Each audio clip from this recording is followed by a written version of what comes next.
he says हो सदाकत के लिए जिस दिल में मरने की तार पहले अपने पैकर खाकी में जान पैदा करें, फूंक डालें ये ज़मीन और आसमान मुस्तार और खाकिस्तर से आप अपना जहां पैदा करें. The heart that longs to be consumed for the expression of truth, let it first create life in his form of clay, पैकर खाकी. Let it commit to flames this borrowed earth and sky, and from its ashes create its own world. You know, this passion, the courage, the confidence in human potential. You see, Iqbal often speaks about human potential overcoming, in fact defeating nature. Without imagining that its functions have to be heroic. In other words, you will find ways of thinking about Islam, where Islam is a way to live with radical problems. Now, what do I mean by radical? Something that goes to the root. Kierkegaard developed and employed the method of indirect communication because existential and religious truths can only be grasped when they are personally appropriated. These truths cannot be communicated directly or objectively, as such modes fail to account for the existential commitment required of the recipient. सदाकत के लिए जिस दिल में मरने की तार पहले अपने पैकर खाकी में जान पैदा करें. For today, this event is co-organized by Gurmani Centre for Language and Literature, and in that respect, I would like to take the opportunity to thank Dr. Allama for his support, and also all the staff of Gurmani Centre, Amnatarat, Farhan, Sami, Asadullah Malik, and others whose names maybe I have forgotten. They have been very busy in the past 2 months, specifically, but maybe increasingly so in the past weeks. Without their help, support, I mean, we would not be able to organize this.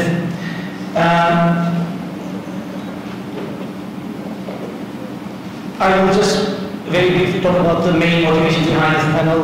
I am here thanks to the Bart Foundation. I should also use this as an opportunity to thank Bart Foundation, Bilkis and Abdulrazak Dawood Foundation. Thanks to their generous funding, I had the opportunity to spend 1 year in Pakistan, in Lahore, at LUMS, one of the most distinguished, maybe elite institutions of South Asia, not only Pakistan. And I had this opportunity to be working alongside these wonderful, distinguished scholars. Also had a chance to teach maybe the best students of Pakistan, if not the whole world. And most of them are also here. Now we know you're lying. I am not. Yes, and also of course the panelists for accepting these invitations and agreeing to be here today with us.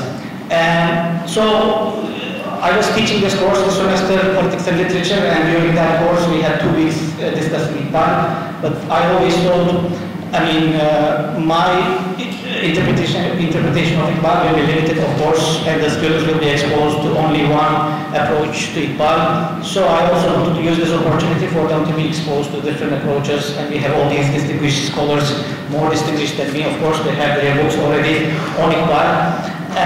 So hopefully we'll be hearing about their particular approaches to Iqbal, how they understand him, how they engage with him, his ideas, and hopefully, like through these discussions, we will eventually learn a little bit more about Iqbal and his ideas.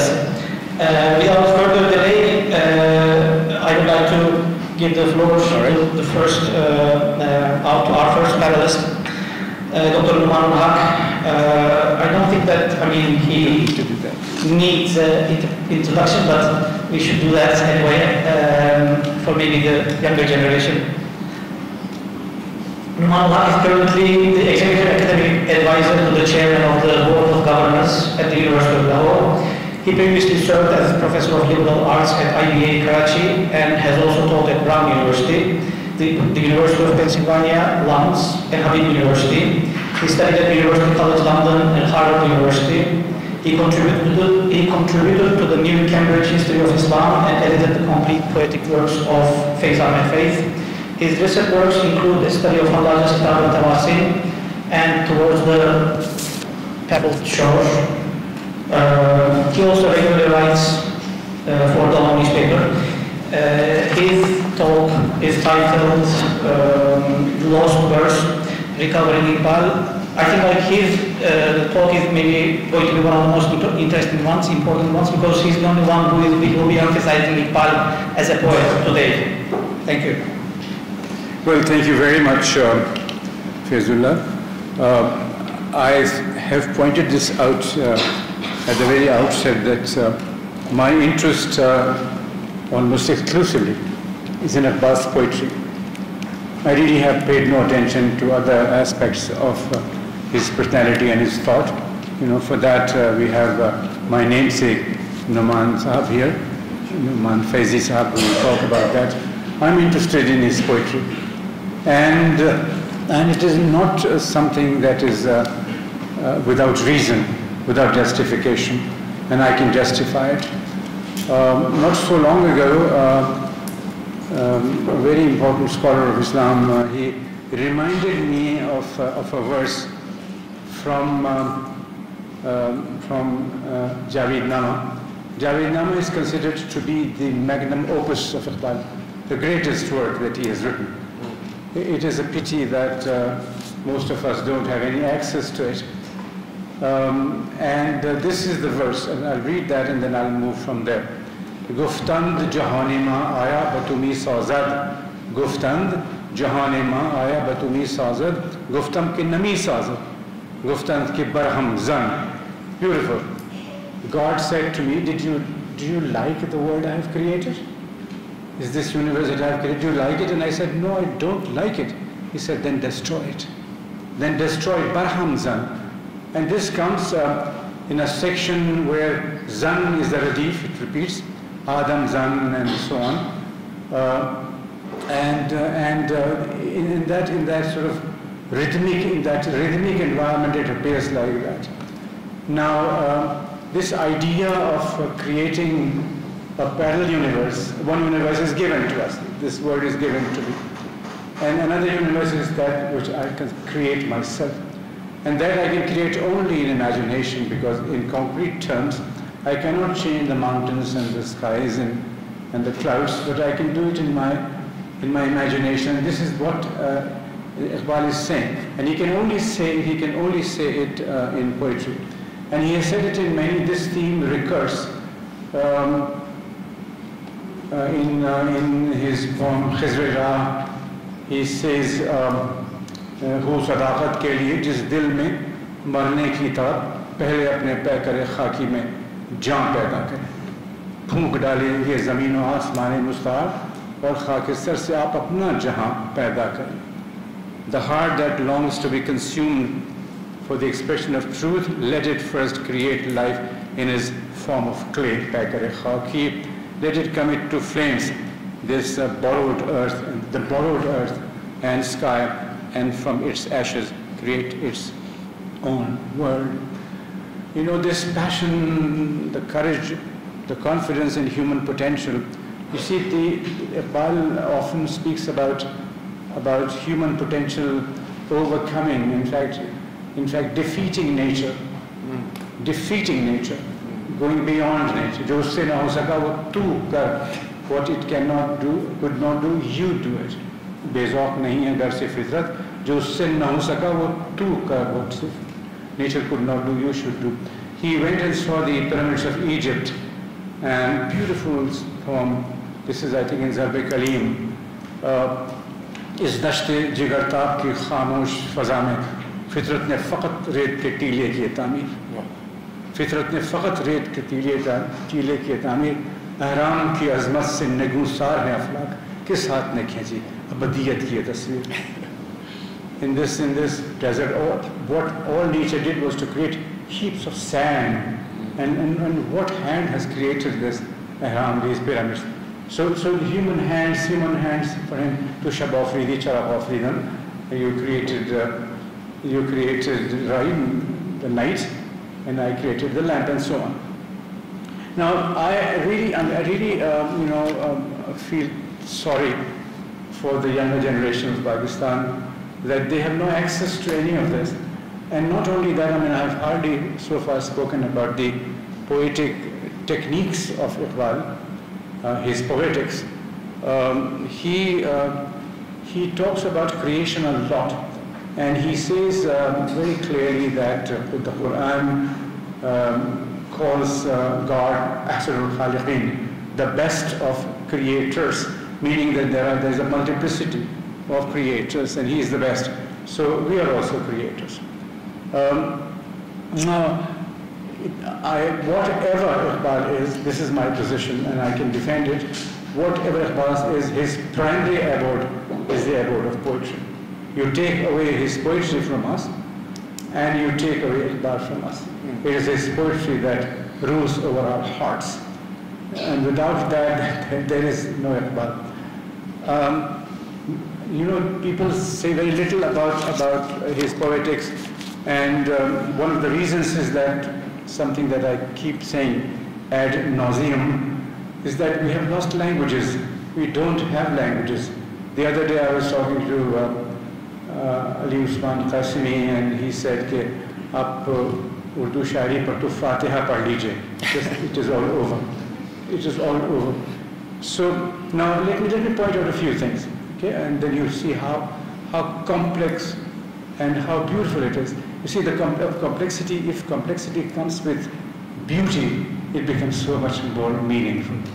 If complexity is simply messing up things and making them, there's a difference between complexity and complication. It is not complication, it is complexity. Now, for example, I'll give you a few examples, and then I'll talk a little bit more about his poetics. Throughout Iqbal's poetry, whenever the word Allah comes, in Allah, you have to enunciate the ha at the end. Always Allah. You cannot say Allah, Allah. You cannot say Allah, Allah in Iqbal. Otherwise, you will derail the meter. Iqbal भी Iqbal से आगाह नहीं है, कुछ इसमें तमस्कुर नहीं, वल्लाह नहीं. यकीन अल्लाह मस्ती खुद गुज़ीनी सुने तहज़ीब हाजिर की गिरफ्तार गुलामी से बतर है बेयकीनी. I remember when I first read the dialogue between Iblis and Jibreel, between Satan and Gabriel.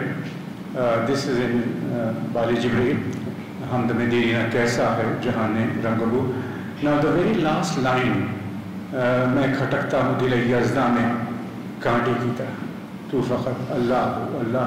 Now I could not read the second line because I was reading it Allahu Allahu Allahu, and if you read it Allahu Allahu Allahu, it is not in meter.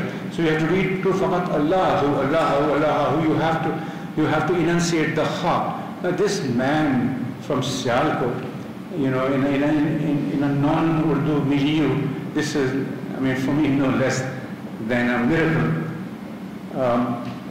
And I remember somebody saying to me that Iqbal is a freak, and I said, you are a great man, so you say freak, I'm a small man, so I say he is a miracle. And this is unbelievable. Now Iqbal's diction, Saqi Farooqi, a known poet who lived in London and died in London, Saqi Farooqi used to talk about the ihtisham. This word is so rich. The ihtisham, the grandeur of Iqbal's language.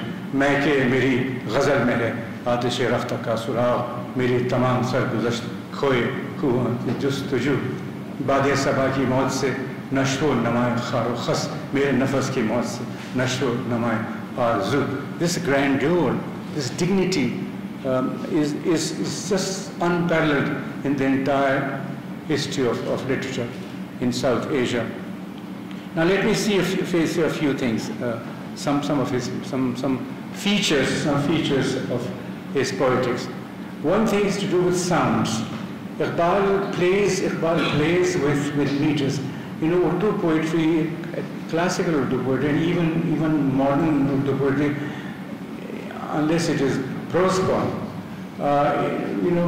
moves around certain meters. Even Noman Rashid moves around certain meters. Ishq Azalgir wa Battab, mere bhi hai kuch khab, this is in meter. And so on. And Iqbal plays with those meters. But sometimes he slows them down, sometimes he gives them speed, sometimes there's a jerk, there's certain stop. Now the famous Musaddas of Ali, I'm giving you one example.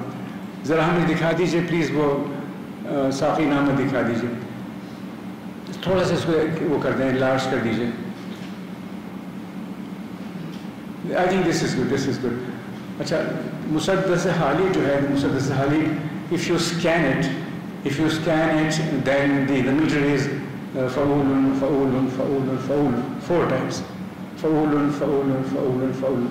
What Iqbal did was to cut it at the end, and he made it fa'ulun, fa'ulun, fa'ulun, fa'ul. And that gave the jerk. Hua khemazan karavane bahar. Iram ban gaya damane kuhsar. Gulu nargiso susunun nasran. Shahid azallala khuni kafan. Jahan chuk gaya pardae rang mein. Lohu ki hai gardish. So there is a certain jerk here. Now his poem on Khushhal Khan Khatar is also in the same meter. Faulun, faulun, faulun, faul. Qabail ho millat ki wahdat mein gum. See gum, it comes. Qabail ho millat ki wahdat mein gum. Ke ho naam Afghaniyon ka buland. Muhabbat mujhe un javanon se sidaron pe jo डालते हैं कमल कहूँ तुझसे हम नशी दिल की बात वो मरकत है खुशहाल खां को पसंद उड़ा कर न लाए जहाँ बादल को मुगल शह सवारों की गर्दे समन. Now, as for meters, the poem which is considered to be the greatest Urdu poem ever written, the Mosque of Cordoba, Masjid al-Qurtuba. Masjid al-Qurtuba is in a meter in which there is hardly any poem in Urdu, hardly any. And this and the other thing about Masjid al-Qurtuba is that it is in what is called a broken meter. A broken meter means that each half verse has 2 quarter verses. So in fact the 2 lines have four verses, and sometimes there is an internal rhyme to them, like tere bhi sanam khane, mere bhi sanam khane, dono ke sanam khaki, dono ke sanam fani, right? एक दानिश नूरानी, एक दानिश बुरहानी, है दानिश बुरहानी, हैरत की फरावानी. तो दिखाइए मस्जिद कुर्तुबा दिखा दीजिए. Let's look at that. Now you see सिलसिला रोज़ शब नक्श गरे हादिसात. सिलसिला रोज़ शब असले हयात ममात. It is mufta'ilun fa'ilun if you scan it. And don't worry about these words, they are meaningless words. This is just to explain the numerical value of the syllables. Mufta'ilun fa'ilun, and sometimes it is mufta'ilun fa'ilat. But in Urdu we don't have any poems, hardly any poems written in this meter. And he handles it and treats it so masterfully. Silsile roz shab naqsh gare hadisat, silsile roz shab asle hayat mamat. So you will not appreciate it till you have some sense of the complexity on which Urdu poetry writes and Persian poetry writes. You have to have some sense of prosody, some sense of the whole, then you know what is being done. I mean, Noman Rashid has also tremendous skill in this. He does this too. And Iqbal does. So it is important for us to recover that lost ability.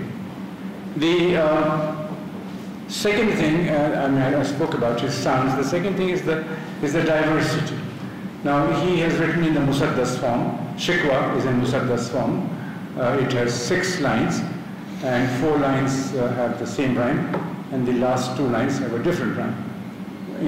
Just as the Marsiya of Mir Anis, which is like that. Then he has written lots of Rubai. Rubai is a 4-line verse, and the first 2 rhyme, and the 4th one rhymes, but the 3rd one does not rhyme. कहा इक़बाल ने शेख़े हरम से तहे मेहराब मस्जिद सो गया. कहा इक़बाल ने शेख़े हरम से तहे मेहराब मस्जिद सो गया. निदा मस्जिद की दीवारों से आई, फरंगी बुदकदे में खो गया, फरंगी बुदकदे में खो, दिस इज अ रुबाई। वो मेरा रौनक महफिल कहाँ है, मेरी बिजली मेरा हासिल कहाँ है, राइमिंग मकाम उसका है दिल की खलवतों में, खुदा जाने मकाम दिल कहाँ है, तेरे सीने में दम है दिल नहीं है, तेरा दम गर्मी महफिल नहीं है, गुजर जा अक्ल से आगे के ये नूर, चराग़ राह मंजिल नहीं। That's third one, it's not rhyming. This is the ruwai form. And then of course Masnavi. In Masnavi, like the Masnavi of Rumi, every verse has its own rhyme, and the rhyme keeps changing. And then you have qasida. Qasida follows the same rhyme scheme throughout. Of course, ghazal, you know about ghazal. Third thing about his symbolism, there is nobody who has made monuments a topic of poetic expression. Masjid al-Qurtuba, Ihram, Masjid al-Quwwatul Islam, nobody has done that. Iqbal has done wonders. This poem actually, मैं इसको पढ़ता हूँ, मैं लरस जाता हूँ, the power it has.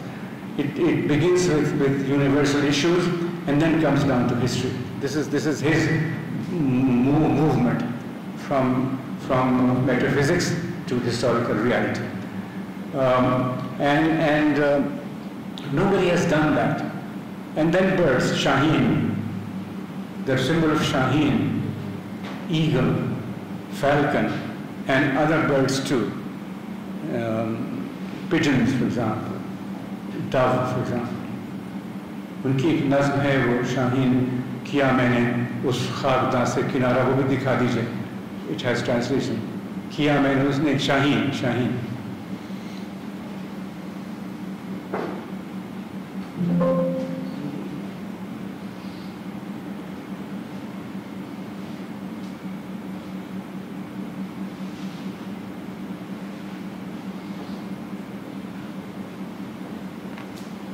आपको उसका number दे दूँ, मुझे शायद याद है कि क्या नंबर है उसका. नहीं, it is the link. It is the link है शायद. वो जो लिंक मैंने आपको भेजा, अगर न मिले, हाँ ये है. देखिए, किया मैंने उस खाकदां से किनारा जहाँ रिस्क का नाम है आबुदाना. Now the amazing thing is that it's the same rhyme throughout, and the way it is handled यहाँ से लेके वहाँ तक. And there's no hesitation, it goes on and on. किया मैंने उस खाकदां से किनारा जहाँ रिस्क का नाम है आबुदाना. क्या हो गया? बयाबां की खलवत खुश आती है मुझको, हज़रत से फितरत मेरी राहबाना. न बादे बहारी, न गुलची, न बुलबुल, न बीमारी, नग़्वाए आशिक़ाना. चलिए ऊपर जाइए, ज़रा ऊपर जाइए. ये जो है दिस हमामो कबूतर, एक कबूतर भी आ गया यहाँ. हमाम डव कबूतर, यू नो, पिजन. हमामो कबूतर का भूखा नहीं मैं, कि है जिंदगी बाज की जाहिदाना. झपटना पलटना, पलट कर झपटना, लहू गर्म रखने का है एक बहाना. झपटना पलटना, पलट कर झपटना, लहू गर्म रखने का है एक बहाना. So now and then Iblis and Jibreel, they also become symbols in this poetry. There is an exchange between Iblis and Jibreel, and please do look at it if you haven't. It is in Bali Jibreel, Hamdamedina Kaisa, Jahane Rangabu, Sozo Sazos, Dadudavo, Justuju Arzu, beautiful. And there is also a dialogue. See, the dialogue form, the way it is in Iqbal, we don't have it before. A dialogue between the drop of dew and the flower, a dialogue between the sun and its rays, and so on. When Adam, I'll take one more minute. I know you have to. 3 more minutes. Just give me 1 minute. What I was saying is that when Adam was thrown away from heaven, the angels sang a farewell song. अता हुए तुझे रोज़ो शब की बेताबी, किसे खबर कि तू खाकी है या कि सीमा. सुना है खाक से तेरे नमूद है, लेकिन तेरी सरिश्त में है कौकबियो. betabi, kakabi sima bhi, right? And then when Adam comes to the earth welcomes Adam. It's amazing. You see this sort of this drama, this dramatic element. Then the earth welcomes him. खोल आँख ज़मीन दे पलक दे फजा दे मशरक़ से उभरते हुए सूरज को ज़रा दे इस जलवायु में पर्दा को पर्दों में छुपा दे अय्याम जुदाई के सितम दे जफा दे बेताब ना हो मारे करे बीम रिजा दे. Now this kind of dialogue is only I mean the richness of emotion, the sound patterns, and the passion and the hope that he has in human potential is unparalleled. Let me just read in the end an Urdu line from the one I consider the greatest scholar of Urdu in our times, Shamsul Rahman Farooqi. This is what he said: Iqbal ka शायराना हुस्न उनके अफकार पर मुक़द्दम है. His poetry takes precedence over his thoughts. Right? This is exactly what he's saying. Iqbal का शायराना हुस्न उनके अफकार पर मुक़द्दम है और शायराना हुस्न का मुताला दरअसल शायराना ज़बान का मुताला. I wish I had more time and open up, but maybe some other time. Thank you very much.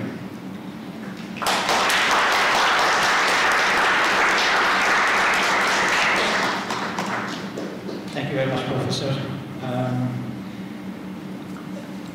We will continue with the other two panelists, and then at the end we will have the question and answer session. Our second panelist is, unfortunately, I don't have the physical copy of that book, so I cannot show. Her broader research interests include theological and philosophical anthropology, as well as eco-theology from comparative perspective.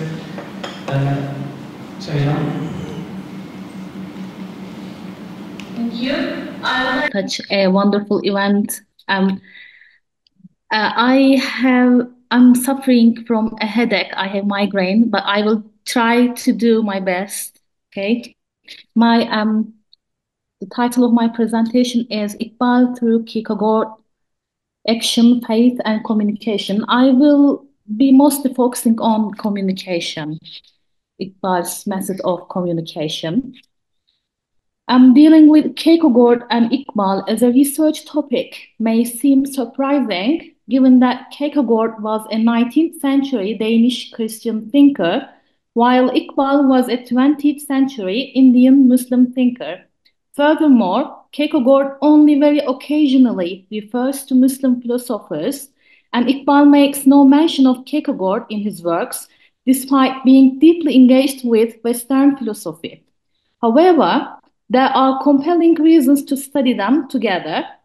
First and foremost, their philosophical approaches share a parallel set of concerns, most notably their critique of the prevailing religious understanding of their contemporaries. Both thinkers aim to purify religion from alien elements. Their criticism of contemporary forms of their respective religions leads them to challenge religious authorities. Moreover, they address their concerns in notably similar ways. Both place particular emphasis on human existence as the starting point of their reflections and develop a notion of the self. Each takes on the mission of guiding human beings toward becoming genuine religious individuals. Significantly, both also employ literary and poetic forms to encourage their readers to undertake this journey. It is this convergence of concerns and methods, especially their use of literary techniques as a communicative tool, that justifies a comparative study of Iqbal and Kierkegaard. Kierkegaard develops a distinctive literary method he calls indirect communication and elaborates on its principles in his works. Iqbal, too, employs principles that are surprisingly similar to Kierkegaard's concept of indirect communication. However, unlike Kierkegaard, Iqbal does not explicitly articulate his method. This ambiguity results in two outcomes. First, his literary approach can appear contradictory, and second, one of the most significant aspects of his philosophy has remained underappreciated. The aim of this paper is to explore the parallels between the methods of these thinkers in order to clarify the seeming contradictions and ambiguities in Iqbal's method of communication and to formulate it in light of a Kierkegaardian framework and therefore show where the importance of Iqbal's method lies. While the initial plan was to address Iqbal's concepts of action, communication, and faith altogether, due to time constraints, this paper will focus primarily on his approach to communication. The concepts of action and faith will be touched upon only briefly insofar as they contribute to understanding his communicative method. The central concern, therefore, is Iqbal's mode of communication and its possible affinities with Kierkegaard's notion of indirect communication. I will begin by outlining Kierkegaard's methods of indirect communication and then proceed to examine how this approach can be applied to Iqbal's mode of communication. As I previously mentioned, Kierkegaard is highly critical of the religious understanding in 19th century Denmark. He identifies three main issues in the religious life of his contemporaries. First, the belief that merely being born in Denmark is enough to make one a Christian. Second, the conflation of societal norms with Christian living. And third, the transformation of Christianity into a doctrinal system. Under the influence of Hegelian philosophy, Christianity had come to be viewed as a body of knowledge, subject to objective evaluation. For Kierkegaard, however, Christianity is not something to be merely contemplated. It is a way of life that must be actualized in one's existence. In short, Kierkegaard contends that the true meaning of being a Christian has been forgotten because contemporary Christians neglect the existential task of becoming genuine Christians. Kierkegaard does not merely diagnose these issues, he also seeks to provide solutions. He sees it as his personal mission to remove confusion and to assist individuals in becoming genuine religious beings. To this end, he develops his own dialectical method, which involves distinguishing between subjectivity and objectivity, two concepts that society has conflated. For Kierkegaard, Christianity is a form of existence communication. It demands a subjective relationship from the individual.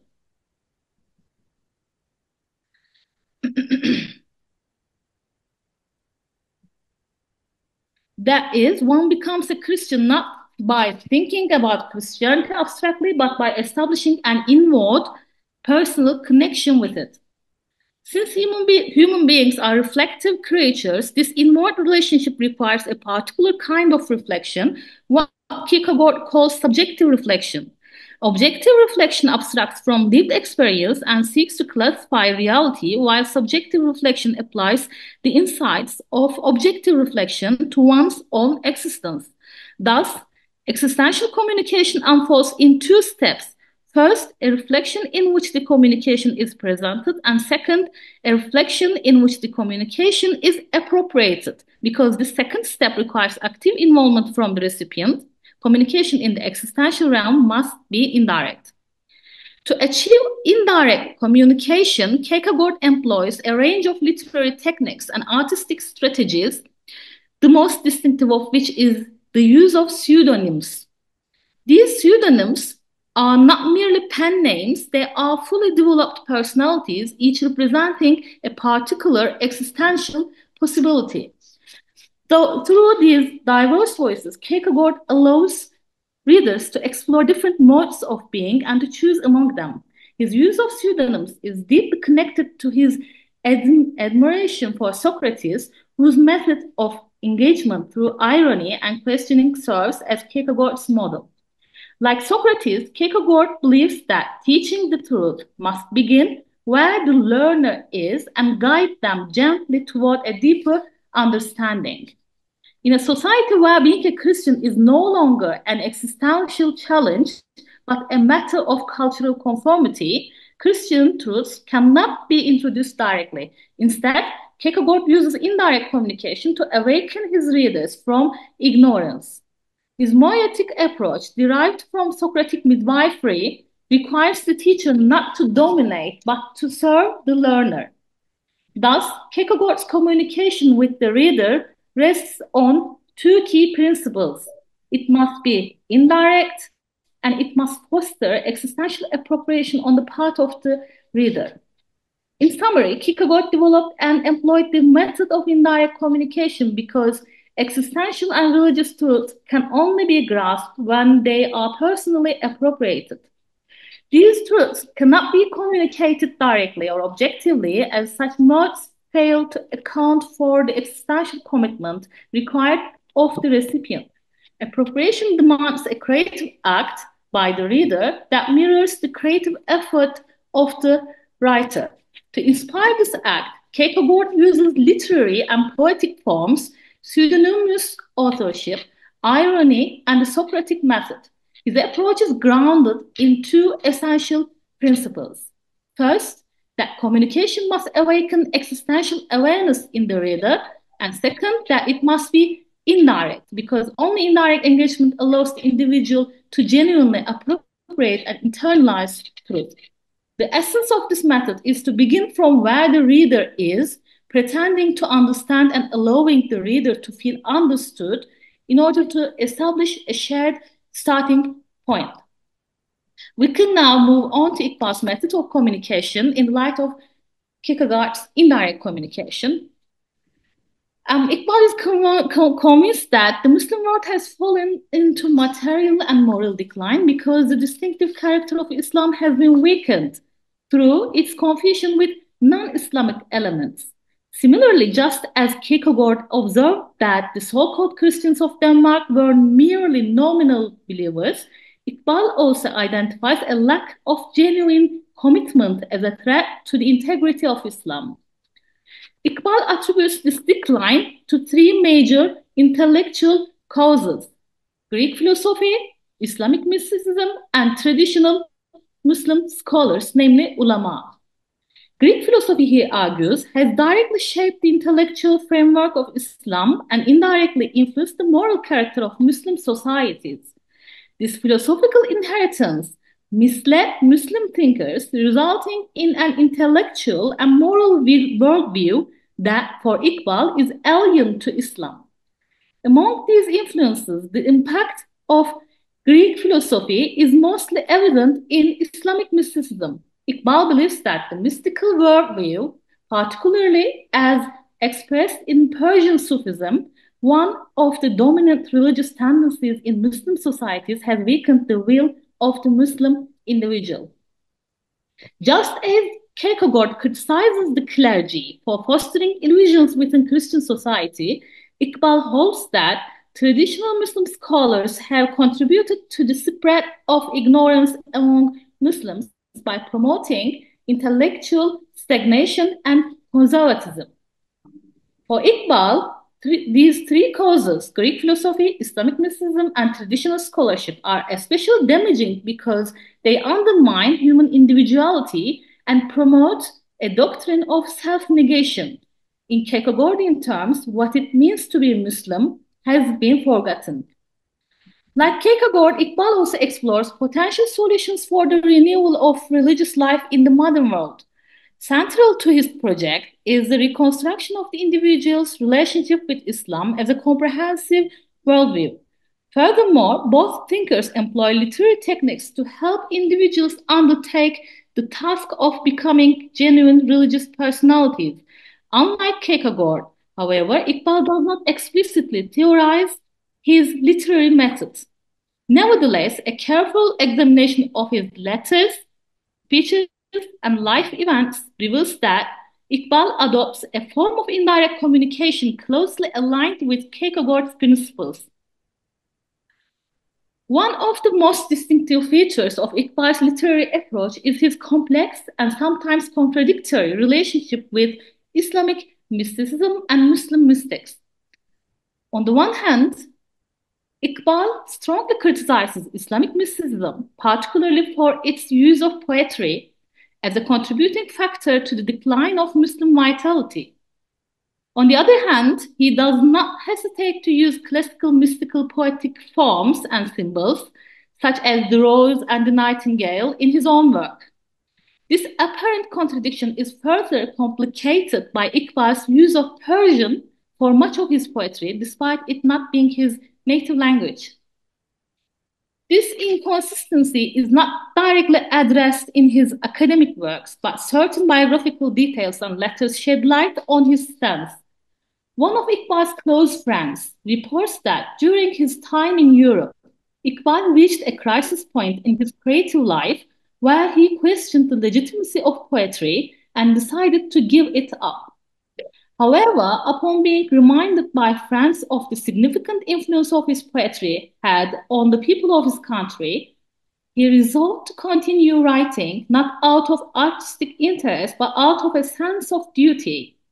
In one of his letters, Iqbal explicitly states that he does not write poetry for aesthetic pleasure, but uses it as a means of communication to further his philosophical and social vision. In another letter, Iqbal articulates his views on using literature to reach his readers. He saw poetry as a powerful tool to awaken the moral and intellectual potential of his audience.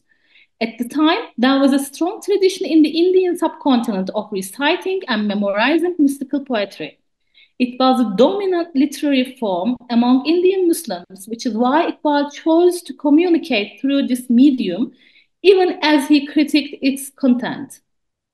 This use of traditional poetic forms for a transformative message exemplifies the Kierkegaardian principle of indirect communication. Iqbal begins from where the reader is, engaging them in a form they understand, are drawn to, in order to provoke deeper existential reflection. The clearest example of this indirect communication can be found in Iqbal's Shikwa and its companion piece, Jawabi Shikwa. In Shikwa, Iqbal assumes the persona of a Muslim man who believes himself to be pious, questioning why God no longer shows favor to Muslims as he did in the past. He compares Muslims with non-Muslims, observing that the latter appear to enjoy more divine compassion. In the sequel, it is God who responds. This time, God criticizes Muslims for abandoning the Prophet's example and the teachings of the Quran. He charges them with living like non-Muslims and lacking authentic Islamic spirit. God reminds them that they have been passively waiting for a better future rather than striving to build it. Although Iqbal never directly states it, it becomes evident by the end of the Jawabi Shikwa that the speaker in the first poem, and by extension, many contemporary Muslims, are deluded in thinking they are truly living according to Islam. In reality, they have strayed far from genuine Islamic life. By employing irony, playing the role of the misguided believer, Iqbal aims to awaken his readers' existential awareness, much like Kierkegaard. In summary, like Kierkegaard, who believes that true education must address people within the context of their existent illusions, Iqbal engages with his audience using similar literary and cultural forms. Kierkegaard uses pseudonymous characters to challenge religious ignorance, while Iqbal uses traditional mystical symbols and poetic structures. Both seek to provoke an existential transformation. While Iqbal may not have explicitly theorized this method, his work clearly demonstrates a form of indirect communication. By using poetry familiar to his readers, Iqbal appeals to their aesthetic sensibilities while guiding them toward a renewed and active Islamic self-understanding. His poetry then becomes not just a form of expression, but a deliberate existential intervention. Do I have time? Maybe 2 minutes. You have 3 more minutes. Okay, I'm concluding now. In comparing the approaches of Kierkegaard and Iqbal, it becomes evident that both thinkers are deeply concerned with the spiritual and intellectual renewal of their religious communities. Each diagnoses a crisis of genuinity among believers, Kierkegaard in Christendom and Iqbal in the Muslim world, and attributes this crisis to the loss of a dynamic personal relationship with faith. While Kierkegaard identifies the numbing effects of institutionalized religion, Iqbal highlights the paralyzing influence of Greek metaphysics, mysticism, and scholasticism. Despite differences in historical and cultural context, both seek to reawaken the individual to a life of religious commitment and existential responsibility. A key strategy they share is the use of indirect communication. Kierkegaard through pseudonymous authorship and Iqbal through poetic symbolism drawn from the Sufi tradition. Though Iqbal does not explicitly theorize this method, his poetic practice, particularly in works like Shikwa and Jawab-i-Shikwa, demonstrates a sophisticated form of existential pedagogy. By engaging the reader on familiar cultural and aesthetic terms, Iqbal creates a space in which passive religious assumptions can be challenged and transformed. Ultimately, both Kierkegaard and Iqbal understand that genuine religious renewal begins not with institutions, but with individuals. They employ literary and rhetorical tools not merely to critique their societies, but to call their audiences to a deeper, more genuine encounter with faith. In doing so, they offer enduring models for religious reform rooted in intellectual honesty, personal responsibility, and the transformative power of communication. Thank you for listening. Thank you, Sevcan. So we have 30 minutes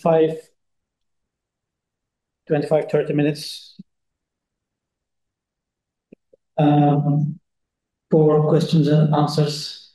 Let me see. First, let's start with the woman, with the female.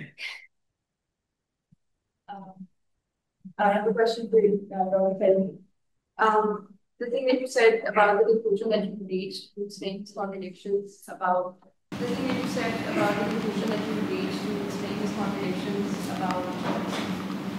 I don't think this is necessary, not such a profound question, but the conclusion that you reached about West minus evil to kind of explain the contradictions that you found in his thinking.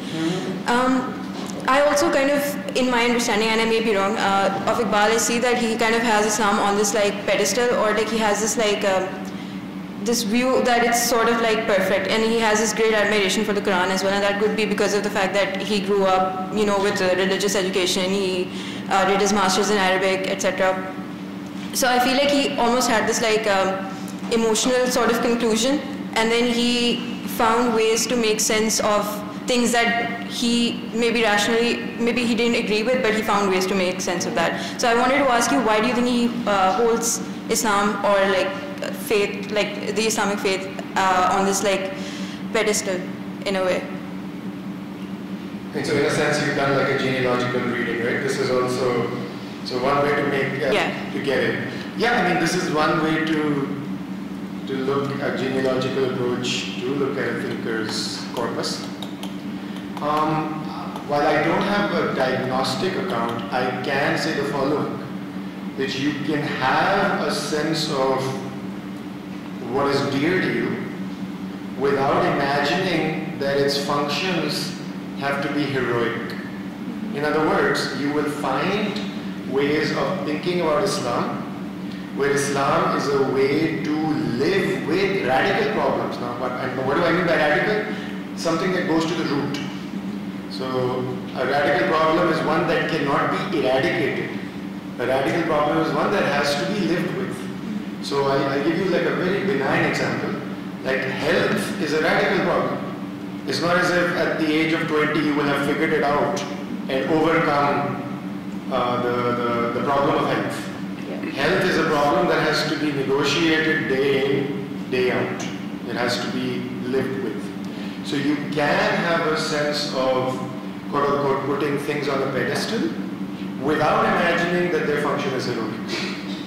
And my sense is that, I don't know yet, but if there are ways in which Iqbal has imagined problems that are wicked problems, I don't see that yet, because I mean he's यहाँ तक उन्होंने कहा है evil, sin, error, pain, sorrow are all real but not essential to the universe. They can be eradicated. So if his sense of whatever problems we face is modeled on heroic overcoming, then for me the way to make sense of this contradiction in Iqbal is that he imagines a world, a logic, a sociality which retains all that's good about the current world. He just gets rid of what's wrong with it. And as you can see, I'm a critic of this way of thinking about any form of हर किस्म का किसी भी मरम को अगर इस तरह देखा जाए उसकी तनकीद करें. Thank you. So while revisiting Iqbal, I think we have missed one of the most seminal articles of Iqbal himself, wherein he himself revisits himself. That is a very, not well known and rather underwritten work, which is titled Kierkegaard's Philosophy. It was published in 1932, 2 years after the Reconstruction. But when you read that article, it seems that Iqbal himself is revisiting each and every single thought that he has presented in the Reconstruction. For instance, I will just point out one example. In the Reconstruction, Iqbal speaks, quoting quote, that Ghazali failed to understand, and then I will not quote the entire paragraph obviously, but when we read Kierkegaard's Philosophy, the same Iqbal was in one of the most 5 greatest world's philosophers. So, and not only does he point out this error, he also brackets Ghazali and Burns in the same category. So why are we, but revisiting Iqbal, ignoring the very same article wherein Iqbal himself revisits himself? And why is this article being ignored all the time when we are struck with the Reconstruction, when we know that he had written a plethora of literature after the Reconstruction? But somehow the Reconstruction is this big thing, and which is being regurgitated all the time. And just a second comment, like on this, at the seminar, we are revisiting Iqbal, why have we not invited whom many of us consider the undoubtedly the world's greatest living authority in Iqbal, that is Dr. Syed Nomanul, which has been the director of Iqbal Academy for over 16 years and has written more works on Iqbal than I don't think anyone has. So yes. पहले सवाल का जवाब एक तो the first one is a kind of cheat answer, but because the point you're making is also kind of snarky, because you're saying why am I looking at something that's so allow me to be a little snarky. Is that okay? So here's my snarky answer. My snarky answer is that the article you're mentioning, what's it called again? Kierkegaard's Philosophy, 1950. Yeah. So the Reconstruction in its final form, with an additional chapter, gets reprinted in 1934, right? 1934, which is after the 1932 article. So I can claim that if he publishes the Reconstruction in 1934 with an additional essay, which was what he delivered at the Aristotelian Society, then he stands. So then I can argue that he stands by the claims made in the Reconstruction. That's my non-generous answer. Here's my more capacious answer. The fact that there are tensions in Iqbal's thought is not a problem. It's a symptom and a function of various phenomena that are trying to trace. In other words, if there might be some dimension of Ghazali's thought which he finds flawed, but there might be other dimensions that he works with and thinks are amazing. So उसमें कोई तज़ाद तो मसला ही नहीं as far as Iqbal's thought is concerned, because the idea that thought ought to obey strictures of consistency, which strictures of consistency can be articulated independent of the thought that's being discussed. Yeah, in some domains of reference and in some sorts of works, that can hold true. I'm suggesting reformist texts, reparative texts, reparative thinkers ought not to be viewed according to this logic. Because their thought is not produced, it's embattled, it's produced embattled. And it ought to be judged the way you judge someone who is embattled. आप जंग करके आए और आपके ऊपर एक जख्म ना हो, तो या तो जंग मतलब वो क्या नूरा कुश्ती कहते हैं, या तो आप नूरा कुश्ती कर रहे थे या आप जंग ही नहीं कर रहे. So that's my more generous, gracious answer. Sorry about the snarky answer, but I felt like it was appropriate to the way you raised the question. Why other people were not invited, I don't know. That's a question that's a question that other people can answer. Yes, maybe we can answer that after all the questions are answered. Can I? Okay. Please. I mentioned I'm a professor of architecture, so my approach would be more on the philosophy side rather than materialistic side. I think both Dr. Nomanul Haq and Nauman Faizi, I believe is the name. The difficulty that I found in this narrative and statement and readings is that we want to actually understand something that we call philosophy or Iqbal's work or even Quran or religion by peeling off the knowledge as a body. We don't understand, we don't want to use the knowledge as a whole. We use the knowledge as piecemeals.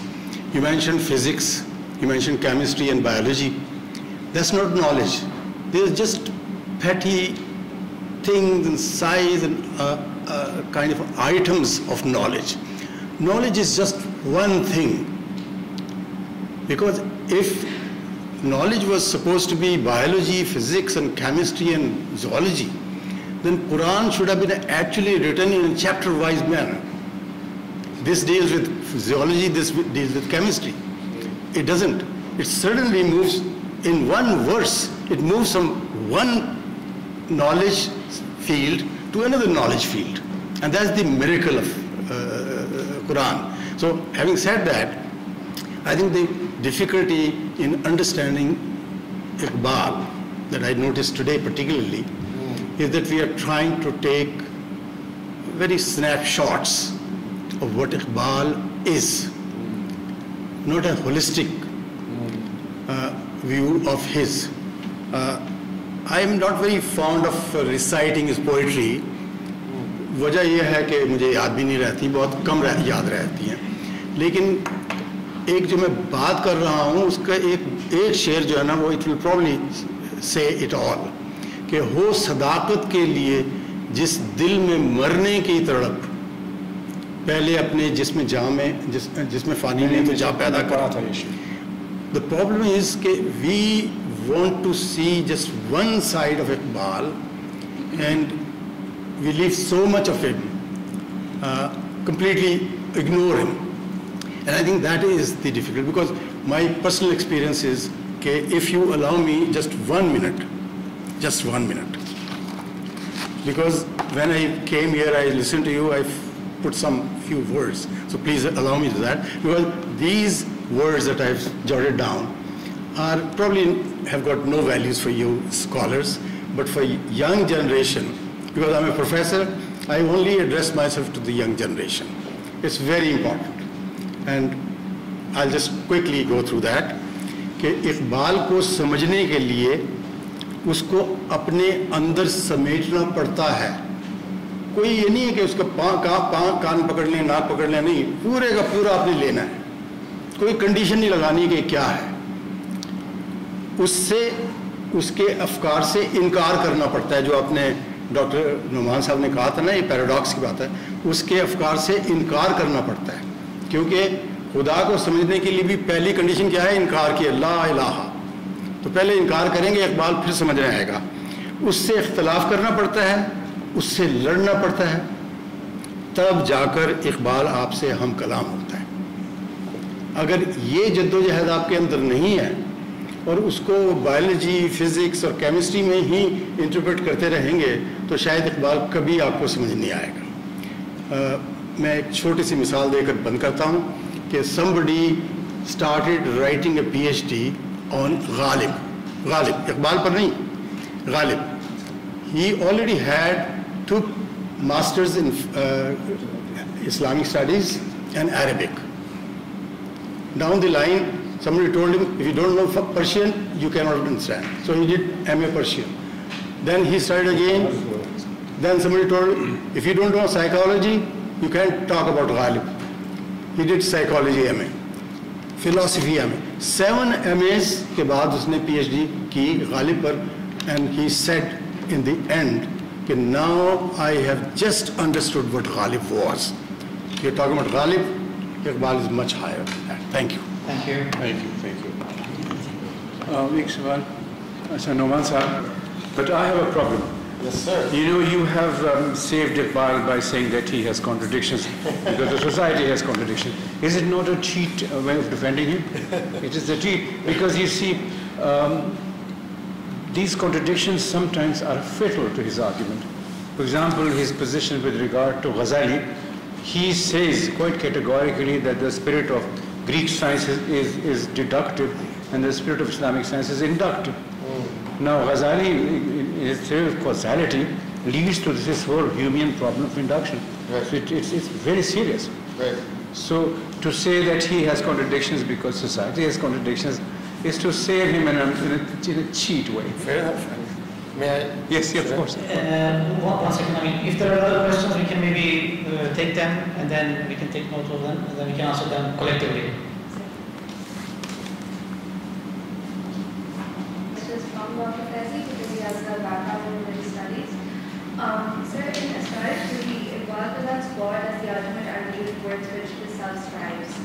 How does this, in your knowledge, align with or differ from traditional Islamic theological perspectives? And were this to be introduced in this day and age as we're talking about today, what do you think the reaction would be? The second question is from the hierarchy of the panel. We talked about consistency of thought.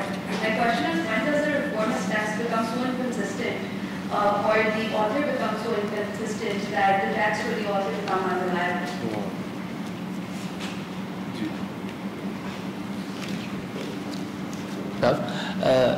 आपने काफ़ी बात की poetry के बारे में, metre के बारे में, सिलेबल के बारे में, तो उसकी मतलब बहुत ही थोड़ी सी मुझे समझ है।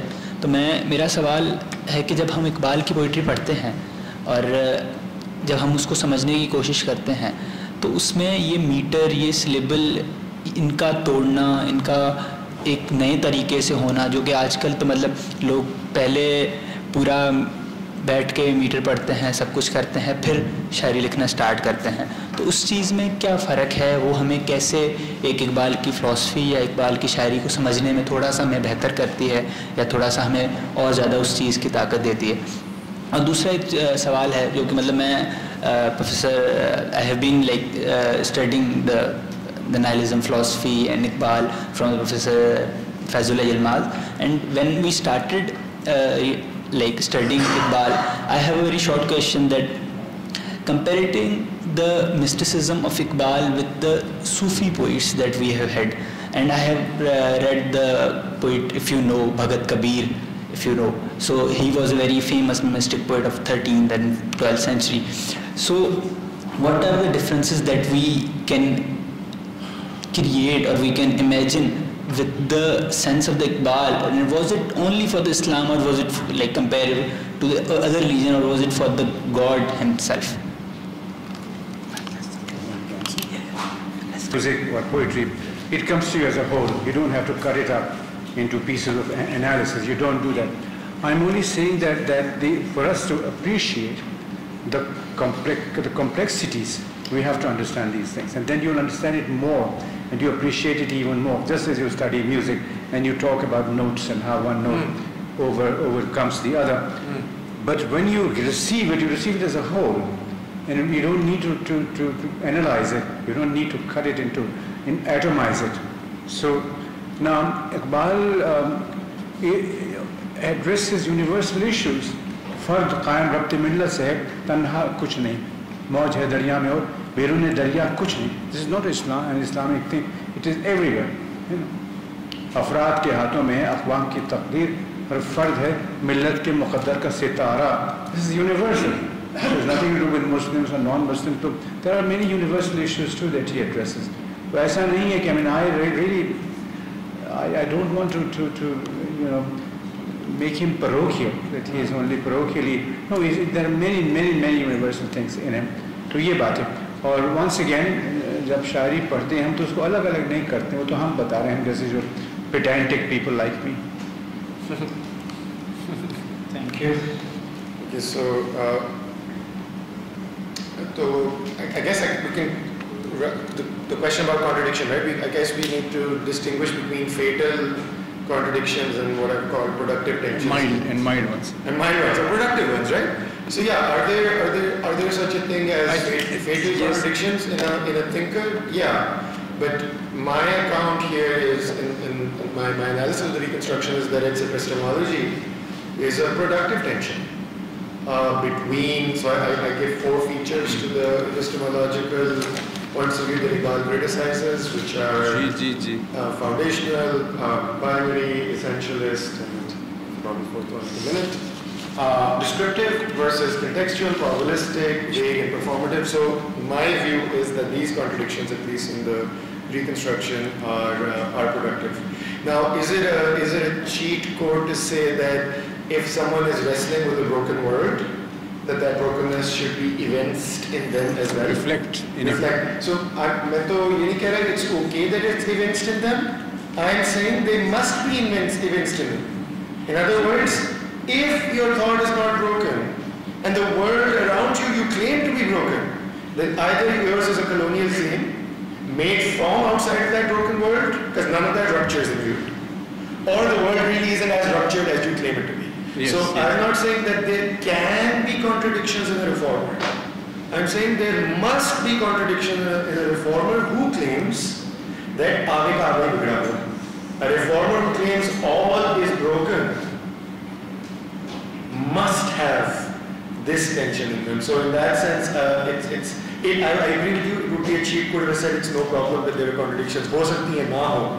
मैं तो कह रहा हूँ नहीं है, बच के रहो इससे. ये उस टूटी हुई दुनिया का हिस्सा ही नहीं है जिसको पे ये मरहम रखना चाह रहे हैं. So I feel like that's the only thing that saves me from being from as you playfully said, using a cheat code. Now, Iqbal's conception of God, he's been read as a process theologian. He's also been read as a traditional theologian, and I do not want to venture how process theological claims about God may or may not be received in this era. So yeah, his claims about God have been. Robert Whittemore, Farhan Shah have read him as a process theologian, as a kind of theological sort of. Dr. Saida as well. Yeah. Dr. Saida as well. She will be. And Dr. Saida is going to talk about Iqbal as a process theologian. So I mean that's a talk to catch as well. So yeah. On the talk of contradictions, this is kind of in a similar vein. My question was with regards to that contradiction that you said was different from the others. Yeah. Okay, West is also this and East and West is also that. To me, and maybe this is also coming from a world where we see this contradiction in ourselves so often, where we are telling ourselves like we can't live with, that world, but we are also shaped by that world. To me, that I didn't see really how that was so different from how you said, if we're raised in this world, we're going to be broken. Initially, that was the first thing I thought of when you described the roots of that contradiction. So I kind of want to ask, what makes you say that it is not solved by your first model? Like, what about that do you think misses? Okay. First of all, thank you. Again, I said the following. That there's a movement in Iqbal. There's a movement from criticism, repetition, and correction. So this movement kind of traces, it's like this, right? So I can see it, I can visualize it as this sort of, you could almost say it's a linear book. But when I look at Iqbal saying, all right, the West is Islamic, but also Muslims, when they slavishly imitate the West, lose their Muslimness. I can't trace that movement from one to the other. And so that's why I'm in a sense articulating that the domain of reference to my claims is specific. I'm offering just one way of making sense of it. By the way, my claims are not just about the Reconstruction.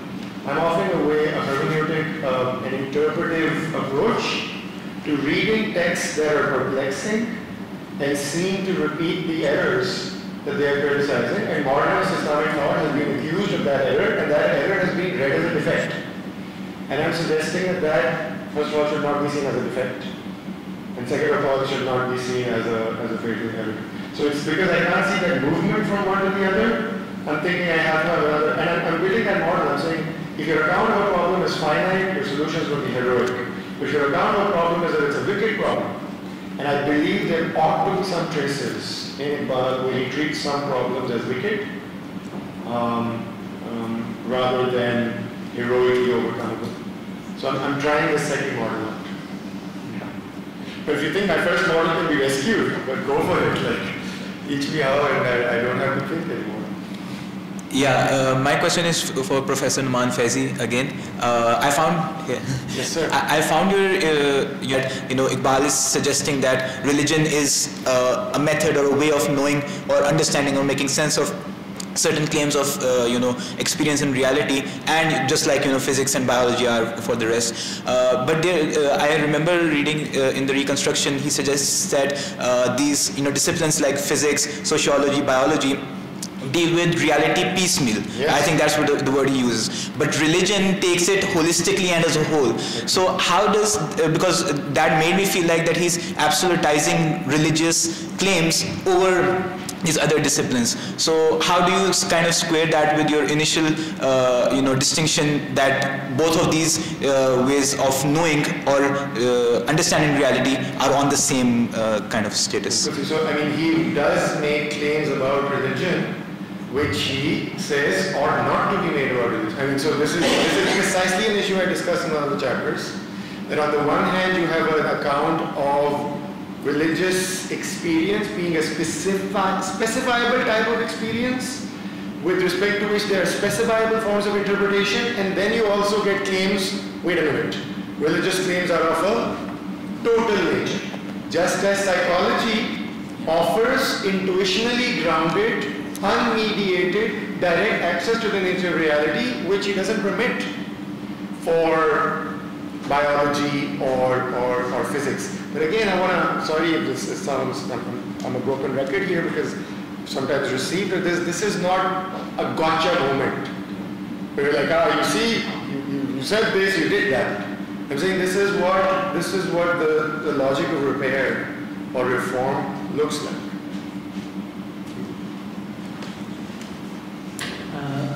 Was there one more hand, or Sevcan, are you there?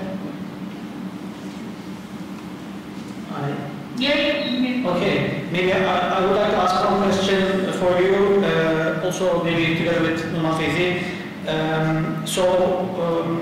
You're also suggesting, you already mentioned actually, that you're trying to develop a hermeneutical tool that could be, here you're saying, for instance, that could be used for rereading modern Islamic thought. Okay. But I'm asking, to what extent this is limited in your view, or in your aspirations to the rereading of modern Islamic thought?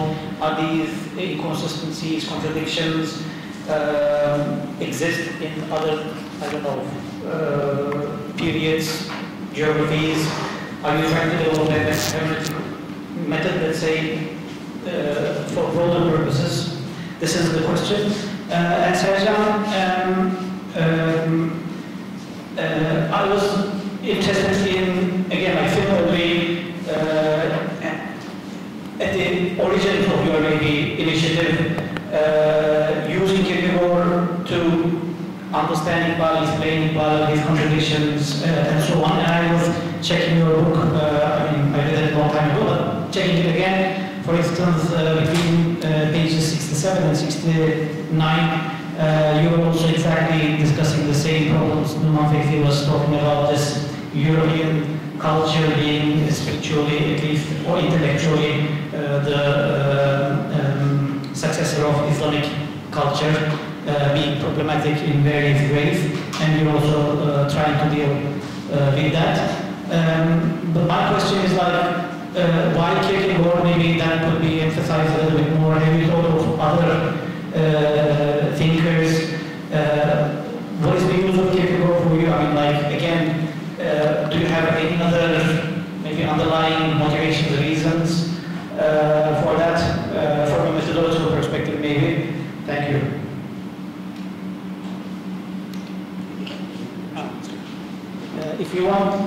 start with you and then continue with Nauman Faizi.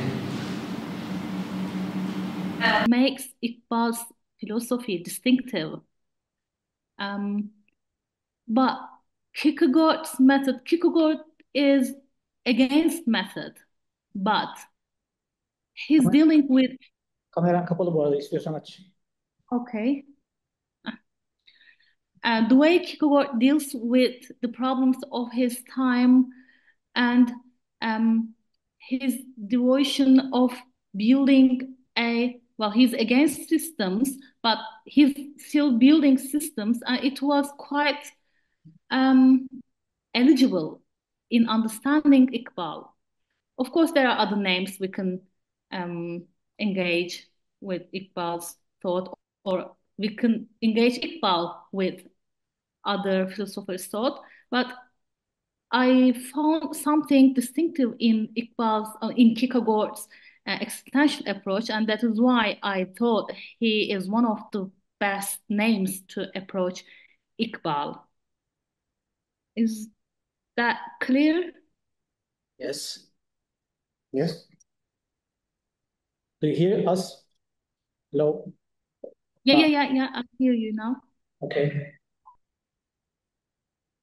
Okay, it was clear. Yeah, I answered your question. Didn't you hear? I think so, yes, thank you. Oh, okay. I hope that is clear enough. Thank you. Yeah, so I mean, like my most ambitious claim would be that this hermeneutic, not the specific tensions I've located in Iqbal, but this way of, that's the other thing. There are approaches to contradictions which resolve the contradiction by dissolving the contradiction. I hope this sort of way of making sense of contradictory aspects of a thinker's thought can add to, other such approaches which are dialogical, dialectical. These are approaches that try to hold tension. So I'm also trying to offer that sort of hermeneutic. So there's a broad family of intellectual approaches to which I imagine I can potentially contribute. It's dialogical models of inquiry, dialectical models of inquiry. I am arguing reparative models of inquiry also have this sort of contradiction in them. But that again is like the most ambitious of my claims. Thank you. Just to add to that, maybe Iqbal also himself is a thinker who doesn't want to resolve these kind of tensions, like as a person himself. In Peyam Mashrik, I don't know, maybe you remember that part. I don't know, I cannot speak from the Persian original, of course, but towards the end of the poem, like one of the poems, I also shared it with my students in my class. He says, the heart of a lover would die in an eternal paradise, yes. For there is no cry of pain, no sorrow, nor a sympathizer. So even like after we are, let's say, even after death, this tension must remain there so that even after life make sense then. Yes. I'm sorry. No, I am very much interested in Dr. Nauman Faizi's resolution. In fact, the way he saves Iqbal, that's very interesting. But I think that one needs concrete evidence that these tensions are indeed created. So what have they yielded? If they've yielded something concrete, then we will be completely convinced. Otherwise, यारी दोस्ती की तो बात है, मैं हमारा दोस्त है, चलो किया तो किया, करने दो, हमारा दोस्त है, which is fine. No, I don't think that's fine. No, I think it's fine. हमारा दोस्त, so people do this. He's our friend. But one has to understand. I have a feeling that Iqbal did not quite understand scientific methodology. Okay. He didn't. Calling it inductive and calling Islam as the birth of the inductive as the system which invented inductivism is not quite right. Okay. Mine is not a romantic project. It's not a project. Romance is okay. नहीं okay है पर मैं नहीं कर रहा. Okay, let's have 15 minutes break and then let's continue. देखिए एक बात let me tell you what my resolution is. Please. My resolution is that the reconstruction is a work of poetry. Wow. Wow. And in poetry, contradictions are virtues. Yes. They are a virtue. Rich. जितनी ज़्यादा हो गई उतने ही कम हुए. This is ghalib. So the contradictions, I could be bounded in a nutshell and consider myself the king of infinities, Shakespeare. This is contradiction. Contradictions are a virtue in poetry. So it's a virtue, and then it's a work of poetry.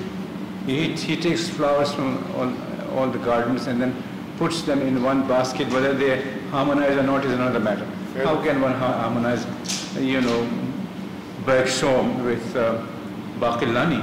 He does that. Thank you. वो सदाकत के लिए जिस दिल में मरने की था पहले अपने पैकर खाकी में जान पैदा करें.